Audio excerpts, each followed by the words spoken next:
Bueno, yo diría que es más bien al revés, que es lo que hizo que estudiara escultura y no dibujo. Yo siempre he querido ser dibujante de tebeos, ¿eh? Lo que pasa es que en la Facultad de Bellas Artes de Valencia no había la asignatura de dibujo, estaba más orientada a experimentación gráfica poco convencional y a cambio en escultura, bueno, pues tenías unos talleres que no ibas a poder tener nunca, ¿no? Fundición de bronce, talla de piedra, talla de madera. A mí aquello me parecía divertidísimo y decidí que dedicarle tiempo de mis estudios a tallar madera o a fundir bronce era magnífico. También había mucha asignatura de modelado de barro, de natural, y esto ayuda mucho a aprender a dibujar. Y la verdad es que fue lo que me inclinó a estudiar escultura. Lo que pasa es que mientras estudiaba escultura, igualmente yo iba produciendo, ¿no?, mis primeras páginas y haciendo mis fanzines y estas cosas. Pues comenzamos en el bar, ¿no?, de Bellas Artes haciendo suma de páginas. Tenemos 100, pues hacemos una revista de 100 páginas. Y así comenzó el Cómo va cambiando el tren. Al principio era muy caótico, no había un orden claro, más allá de unas fechas de entrega. Y el decano de la facultad, la verdad es que se enrolló bastante y nos dijo que nos pagaba el primer número con lo que vio. Y entonces, pues bueno, fuimos a una imprenta y en teoría, con los beneficios del número 1, podríamos financiar el número 2. Luego eso no fue así, ¿no?, pero hubo que poner pasta. Hombre, el salto de Cómo va casa a TOS fue un salto un poco raro, porque Cómo va cambiando el tren era pues era un fanzine de creación libre. No, a los dibujantes de tebeos les parecía que tenía pocos tebeos, y a los aficionados al arte en general, fotografía, creación literaria y tal, les parecía que tenía demasiados tebeos. Era un fanzine que no contentaba a nadie. No entiendo muy bien cómo nos dieron el premio, porque nadie estaba contento con aquella revista. Y luego, durante un tiempo de reflexión, Juanjo el Rápido, Raúl García y yo pues decidimos que por qué no íbamos a hacer un proyecto puntual para una editorial que, digamos, se encargara de todo lo que era la financiación, y nosotros hacer la revista que nos gustara, haciéndola como nos gustara. Yo considero que el mundo es una obra de teatro que está ahí puesta para que yo me entretenga. Yo voy a tomar un café al bar y me entero, ¿no?, de si los camareros, yo qué sé, si son un matrimonio, si se han enfadado esta noche, o si al revés vienen contentos, ¿no?, o si hay un señor dormido en la esquina, y por qué. Y a mí eso me parece que es la sal de la vida. O sea, yo salgo de casa, yo en casa estoy siempre solo, ahí dibujando y un poco encerrado, ¿no?, delante de mi página, y salgo y la gente hace cosas, y digo yo que alguien tendrá que mirarlas. He visto algo que me ha llamado la atención. ¿Por qué? Y entonces lo empleo, lo desarrollo, le aplico, bueno, pues narrativa, le aplico conocimientos, ¿no?, de dibujante, de historietas, de contador de historias, y a partir de ahí fabulo. Y además, si puede ser, trato de resolver la historia en la misma libreta. No cojo y hago después un ritual, ¿no?, con mi página grande y mi mesa de calco y mis tal. No. Esto es una cosa ágil, yo la he visto inmediatamente y me gusta transmitir esa sensación de inmediatez al lector, ¿no? Entonces el proceso también tiene una parte rápida, inmediata. Lo que hago es prácticamente ponerme a dibujarlas tal cual. Es decir, es como cuando cuentas una anécdota una noche, un sábado después de cenar a un grupo de amigos, y la cuentas de una manera un pelín deslavazada, no lo tienes pensado previamente cómo vas a atacar la historia, ¿no? Pues hago un poco lo mismo. Cojo y empiezo por la primera viñeta y continúo.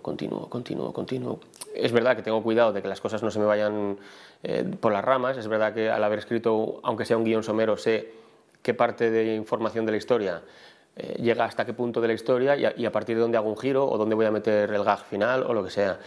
Pero normalmente afronto la historia, técnicamente la afronto tal cual, como si la estuviera improvisando en ese momento. Desde el principio había pensado que Autobiografía fuera una trilogía. Lo que no sabía era qué 3 partes importantes de mi vida iba a contar en cada una de ellas. La primera autobiografía comenzó un poco al hilo de los acontecimientos que me sucedieron, que yo consideré importantes y que tuve la necesidad de dibujar. Y empecé a colocar historias más o menos anecdóticas. O sea, digamos que a los acontecimientos importantes le rodean una serie de historias más anecdóticas, que, aparte de aligerar la carga, el peso del libro, bueno, me sirven un poco de comodín, ¿no? Puedo colocarlos antes, puedo colocarlos después, porque son, pues eso, anécdotas puntuales. Yo creo que yo soy contador de historias, ¿no?, narrador gráfico. A mí lo que me gusta es contar historias, lo que pasa que, bueno, me las imagino en secuencias, me imagino viñetas, me imagino planos y secuencias. Entonces me resulta bastante más fácil dibujar lo que me imagino en la cabeza que escribirlo. También me gusta más el lenguaje, del lenguaje de la historieta, como si me parece un lenguaje idóneo, me parece muy intuitivo, en el que yo me muevo bastante cómodamente. Bueno, yo creo que es debido a una crisis. O sea, entre mis primeros álbumes y los que comencé a sacar hace 4 años, hubo un periodo de mi vida en el que tenía muchas dudas acerca de lo que estaba haciendo, le di muchas vueltas y de aquello salió bueno, pues aquello fue un parto duro y largo, ¿no? Y hasta que hice muchas pruebas, hice muchas historias que dejé a mitad, que no publiqué, y finalmente encontré lo que me apetecía. Y lo que me apetecía efectivamente era desprenderme de una serie de cosas de las que yo creo que ya había pasado mi momento, ¿no? Al principio, pues eso, mis historias oscuras estaban perfectamente dibujadas, las construía todas y luego me dedicaba a destrozarlas, a ponerles manchas de negro, a ocultar detrás, ¿no? El trabajo previo. Y estaba contento con aquello, pero posteriormente decidí que no, que a mí lo que me gustaba era dibujar directo, ¿no? Igual que contaba las historias directamente, quería dibujarlas directamente. Yo creo que ambas cosas. O sea, a mí me me gusta contar historias que están cerca y de las que mucha gente no se ha dado cuenta. A mí me interesan contar cosas corrientes con una mirada y con una manera de contar que al lector le parecen, bueno, pues le parecen nuevas o simplemente no se había fijado en ellas. No lo sé. Hombre, yo de hecho tampoco soy un profesional de dibujar tebeos. O sea, dibujo tebeos, algunos por encargo, otros por propia iniciativa.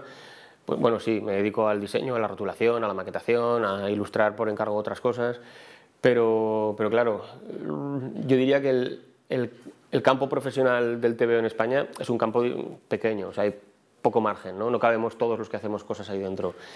Tampoco me parece grave salir fuera a buscar el trabajo. En su momento lo era, porque suponía gastos, suponía desplazamientos. Ahora es que, claro, yo cuando entrego a un cliente que está en Barcelona se lo entrego por FTP. Si mi cliente estuviera en Francia me daría igual. Yo pienso que el mercado digital es un nuevo mercado, no sé cuál es, quiero decir que yo creo que todavía es muy temprano, apenas conozco a alguien que tenga un iPad como para poder valorar dónde podría estar ese mercado. Lo que sí que está claro es que los cómics digitales o los tebeos en formato digital, a mí me parece que es un mercado nuevo en el que hay que pues, invertir el mismo esfuerzo del que hablaba antes a la hora de abrirnos, ¿no?, a la sociedad. Yo creo que un soporte digital nos ofrece una serie de posibilidades enormes. En un cómic digital no creo que haya ningún tipo de limitaciones pues, para aplicar capas, para poner debajo los bocetos y encima la página terminada, superponer los textos en diferentes idiomas, no lo sé, aprovechar conectividad con redes sociales, porque todos estos lectores digitales en principio están conectados a Internet. Sí, estoy escribiendo esos guiones porque bueno, van sobre el centro, historias sobre el centro de Barcelona, pero bueno, se ha cruzado en mi camino un proyecto de un escritor que me ha ofrecido. Ha estado viviendo, se llama Pedro Riera, ha estado viviendo un año en Yemen y ha tomado notas sobre la situación de la mujer en un país árabe y además de los más desconocidos, ¿no?, que es Yemen. Bueno, ahora es conocido porque siempre salen las noticias porque sale algún atentado o hay algún problema. Pero bueno, el caso es que es un hombre que ha hecho un estudio sobre diferentes tipos de mujeres, sus diferentes situaciones personales y lo ha convertido en un guión de cómic. Me lo ha propuesto a mí y a mí me apetecía mucho cambiar un poco de registro y hacer un TVO pues de encargo con documentación que no está basada en mi observación diaria. Lo normal es que desde una mirada occidental analices, en este caso, otra sociedad, ¿no?, una sociedad árabe. Esto es lo contrario, son las mujeres árabes las que tienen la voz, que rara vez la tienen, para hablar de su sociedad y cómo la ven ellas, ¿no? Son ellas las que vuelcan sus opiniones y nosotros meramente las ponemos en formato texto y dibujos. Y no sé, es como darle voz a un colectivo que pocas veces tiene oportunidad de decir algo en voz alta.